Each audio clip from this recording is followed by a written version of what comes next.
एक फकीर आया है जो अपने जादू से लोगों को इस्लाम धर्म में ला रहा है। इतना ताकतवर है, उनके चमत्कारों से मेरे सैनिक तक परेशान हो गए हैं। कभी तालाब का पानी गायब कर देता है तो कभी ऊँटों को जमीन से चिपका देता है। हमें उसे रोकना होगा। अगर तुम उसे भगा सको या खत्म कर सको तो मैं तुम्हें बहुत बड़ा इनाम दूंगा। महाराज, चिंता न कीजिए। मुसलमान दरवेश चाहे जितना भी ताकतवर हो, हमारे पास उससे बड़ी शक्तियां हैं। कितने बड़े बड़े जादूगर मेरे आगे हार मान चुके हैं। ये तो सिर्फ एक फकीर है महाराज, हमारे चेले भी उसे भगा देंगे। डरने की जरूरत नहीं, हम तैयार हैं। मैं उसे खत्म करके ही आपके पास वापस आऊंगा। जोगी जयपाल बहुत मशहूर जादूगर था। लोग उसे सामरी यानी रूहानी शक्तियों का उस्ताद मानते थे। उसके सैकड़ों शागिर्द थे और लोग उसे बहुत इज्जत देते थे। वह हवा में उड़ता था, शेरों पर सवार होता था और उसके शागिर्दों के हाथों में सांपों के कोड़े होते थे। अपनी जादुई ताकत से ख्वाजा गरीब नवाज को ढूंढने निकल पड़ा। दूसरी ओर हजरत ख्वाजा गरीब नवाज ने अल्लाह का नाम लेकर एक रूहानी दायरा बना दिया और अपने सभी मुरीदैन से फरमाए, इस दायरे में आ जाओ, अल्लाह हमारी हिफाजत करेगा। जैसे ही जोगी जयपाल ख्वाजा गरीब नवाज के पास पहुंचा, उसने अपने जादू का प्रदर्शन शुरू कर दिया। शेर पर सवार होकर हवा में उड़ने लगा, कभी मुंह से आग निकालता तो कभी धुआं। उसके चेले ख्वाजा गरीब नवाज पर तरह तरह का जादू करने लगे, मगर कोई भी जादू आप पर असर नहीं कर पाया। उल्टा जो जादू ख्वाजा गरीब नवाज पर किया गया वो सब जोगी जयपाल के शागिर्दों पर पलट गया।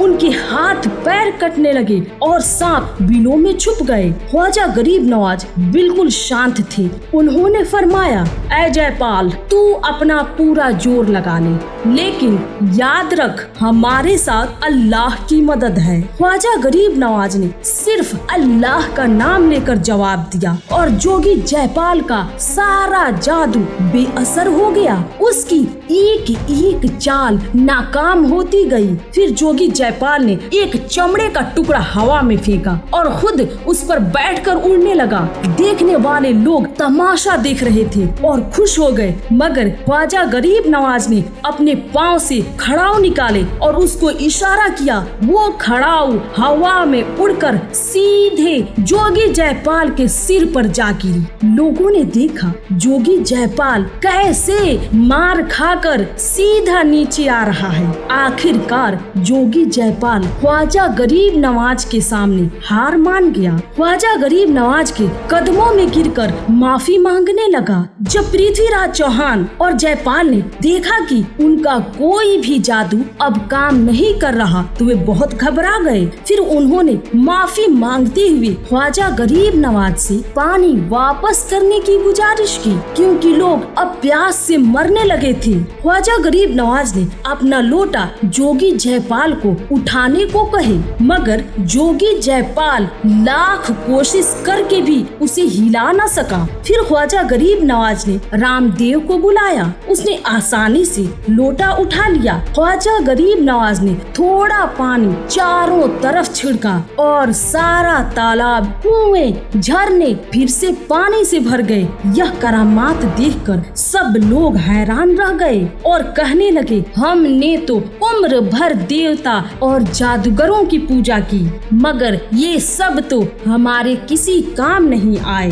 ख्वाजा गरीब नवाज ने पृथ्वीराज चौहान से कहा, अब इस पानी पर सबका बराबर हक है, कोई भेदभाव नहीं, कोई छुआछूत नहीं।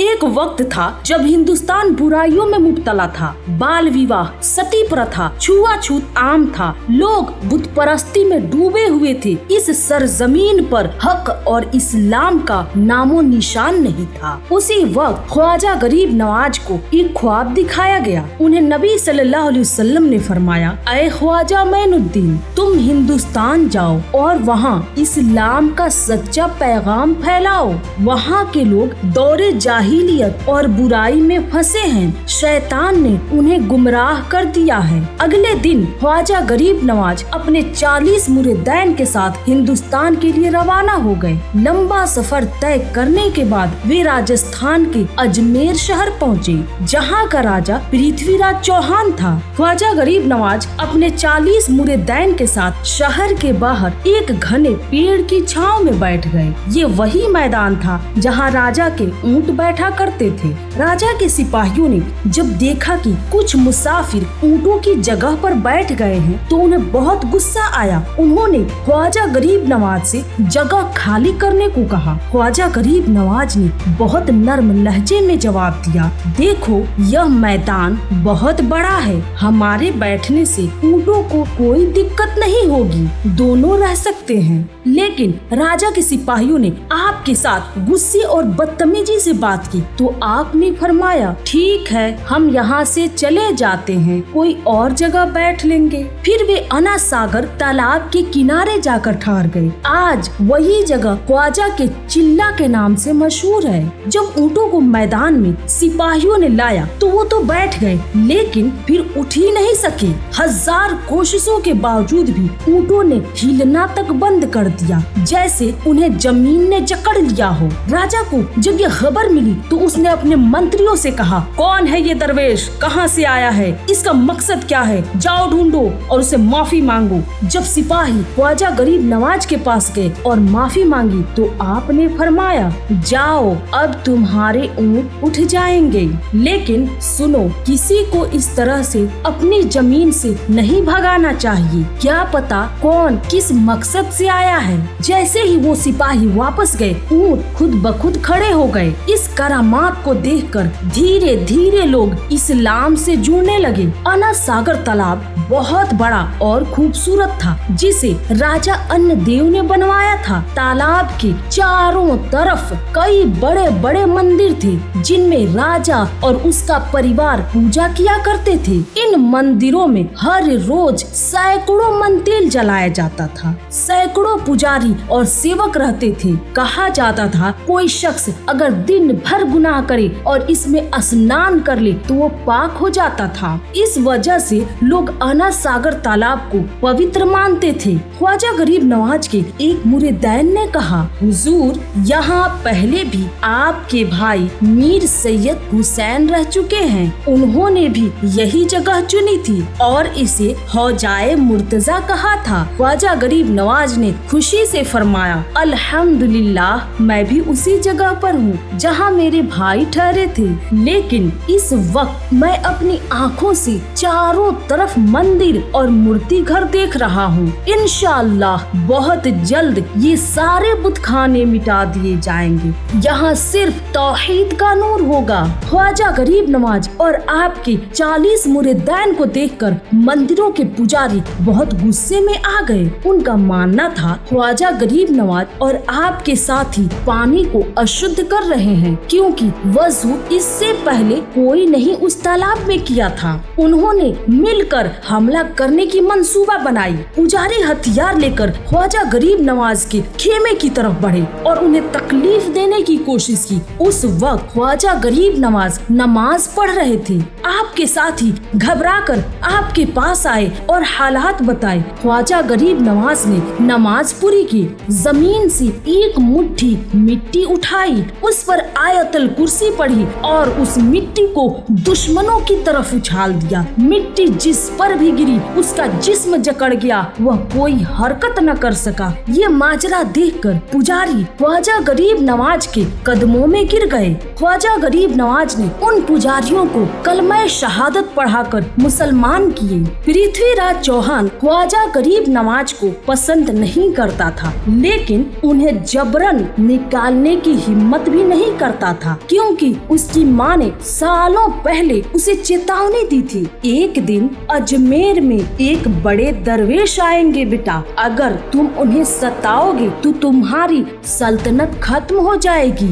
इन सब बातों के बावजूद भी पृथ्वीराज चौहान के दिल दिमाग में सिर्फ ईगो भरा था। अब वो सोचने लगा कैसे इस दरवेश को खत्म किया जाए। उसी सागर के पास एक बहुत बड़ा मंदिर था। था जो पृथ्वीराज चौहान और उसके खानदान के लिए खास था। वहाँ का सबसे बड़ा पुजारी रामदेव था। लोग उसे बहुत मानते थे। कहा जाता है वह इंसान नहीं बल्कि एक जिन्न था और उसके पास बहुत सी शैतानी इल्म की ताकत थी।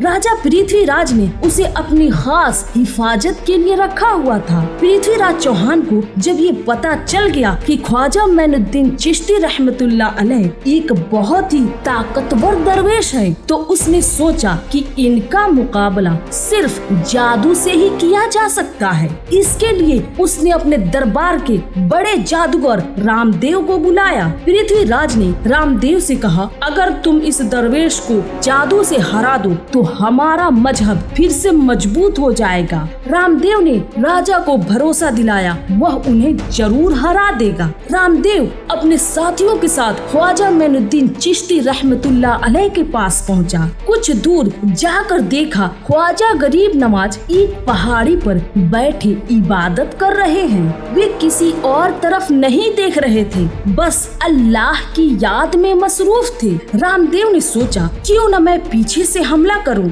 ये फकीर तो देख भी नहीं रहा। उसने जादू से एक भारी चट्टान उठाई और ख्वाजा गरीब नवाज पर गिराने ही वाला था। तभी ख्वाजा गरीब नवाज ने बिना पीछे देखे सिर्फ अपनी उंगली उठाई और फरमाया, अगर तू अल्लाह के तरफ से आई है तो मुझे दबा दे और अगर तू शैतान की तरफ से आई है तो वहीं रुक जा। यह सुनते ही चट्टान हवा में ही रुक गई, न नीचे गिरी न ऊपर। अब रामदेव ख्वाजा गरीब नवाज को चुनौती देने लगा, ऐ जादूगर दरवेश, अगर तुम में हिम्मत है तो मुझसे जादू का मुकाबला करो। ख्वाजा गरीब नवाज की एक मुरीद बख्तियार काकी रहमतुल्लाह अलैह ने कहा, या हजरत, दुश्मन हम पर जादू चला रहे हैं। ख्वाजा गरीब नवाज ने फरमाया, इनका जादू झूठा है, इंशाअल्लाह हमें कोई नुकसान नहीं होगा, ये खुद ही आपस में लड़ पड़ेंगे। रामदेव ने जब देखा कि आप कुछ भी नहीं बोल रहे हैं तो उसने आपको बुरा भला कहना शुरू कर दिया। तब हजरत ख्वाजा गरीब नवाज ने सिर्फ इतना कहा, ऐ रामदेव, मैं तेरे माथे पर ईमान की रोशनी देख रहा हूँ। यह सुनते ही रामदेव कांपने लगा। उसी वक्त अल्लाह ने उसके दिल में ईमान की रोशनी डाल दी। वह ख्वाजा गरीब नवाज के पैरों में गिर पड़ा और बोला, मैंने आपके साथ बहुत बदतमीजी की है, मुझे माफ कर दीजिए और इस्लाम की राह दिखाइए। ख्वाजा गरीब नवाज ने रामदेव को बुलाया और एक प्याले में पानी दिया। रामदेव ने वो पानी पिया और उसी वक्त उसका दिल साफ हो गया। ख्वाजा गरीब नवाज ने रामदेव को कलमा पढ़ाया और उसका नाम बदलकर मोहम्मद सादिक रखा। जब रामदेव मुसलमान हो गया तो विरोधी और भी नाराज हो गए। अब पृथ्वीराज चौहान ने ख्वाजा गरीब नवाज पर अना सागर तालाब का पानी इस्तेमाल करने पर रोक लगा दी। ख्वाजा गरीब नवाज के खलीफा हजरत बख्तियार काकी रहमतुल्लाह अलैह वजू करने तालाब के पास गए तो आपको सिपाहियों और पुरोहितों ने वापस कर दिया।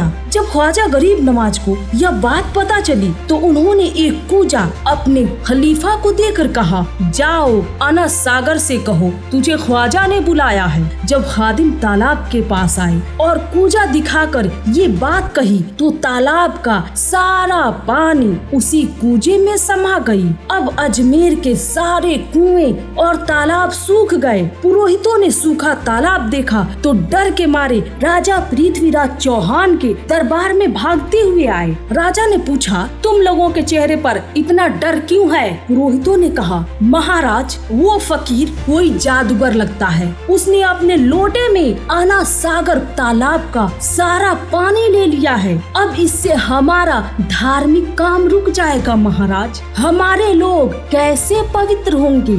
ये सुनकर राजा बहुत हैरान और परेशान हो गया। उसने तुरंत अपनी सेना के साथ आना सागर तालाब की तरफ कूच किया। जब वह तालाब के पास पहुंचा तो देखा सचमुच एक बूंद पानी भी नहीं बची है। वहीं दूसरी तरफ ख्वाजा मोइनुद्दीन चिश्ती रहमतुल्लाह अलैह और उनके साथी नमाज पढ़ रहे थे और बहुत सारे लोग उन्हें देखने आ रहे थे। कई लोगों ने इस्लाम कबूल कर लिया था। यह देखकर राजा को गुस्सा आया। राजा ने ख्वाजा गरीब नवाज से पूछा, तुम कौन हो और ये सब क्यों कर रहे हो? तुमने हमारा पानी क्यों ले लिया है? अब हमारे धार्मिक काम कैसे होंगे? ख्वाजा गरीब नवाज ने जवाब दिया, मैं कोई जादूगर नहीं हूँ, मैं अल्लाह का बंदा हूँ। अल्लाह के हुक्म से मैं पानी लेने गया था, लेकिन जब मुझे रोका गया तो अल्लाह ने तुम्हारे तालाब को सुखा दिया। राजा ने कहा, हम इससे पाप धोते हैं ऐ फकीर, हमारे पानी वापस करो।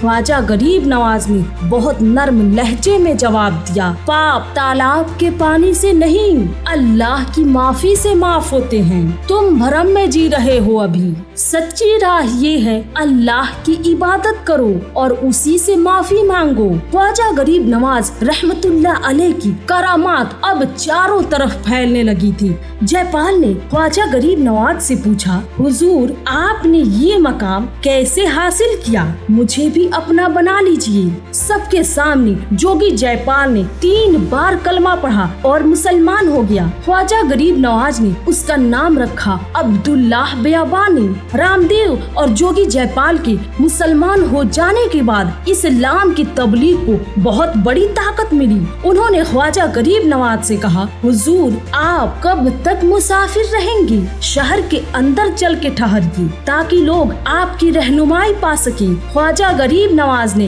हामी भरी और आपके खास खादिम मोहम्मद यादगार को हुक्म दिया कि शहर में कोई अच्छी जगह देखें। उन्होंने जो जगह चुनी, आज वही जगह ख्वाजा गरीब नवाज का मजार शरीफ है, जहां जमात खाना, लंगर खाना और इबादत खाना बनवाए गए। अब ख्वाजा गरीब नवाज के पास लोग भीड़ की तादाद में आने लगे और कलमा पढ़कर मुसलमान होने लगे। अब्दुल्लाह बियाबानी, जिन्हें खिरकाए खिलाफत भी दी गई है, आज भी रूहानी तौर पर जिंदा हैं। अजमेर की पहाड़ियों में गश्त करते हैं और भोले भटके लोगों को रास्ता दिखाते हैं। रिवायतों में आता है वे रोजाना ख्वाजा गरीब नवाज की मजार शरीफ पर हाजिरी भी देते हैं। वहीं रामदेव मोहम्मद सादिक बनकर अल्लाह के एक बड़े वली बन गए। अगर आप भी वली की संगत में रहेंगे तो इंशाअल्लाह आपको अच्छी रहबरी मिलेगी। आमीन सुम्मा आमीन। या मेरे ख्वाजा मोइनुद्दीन चिश्ती रहमतुल्लाह अलैह।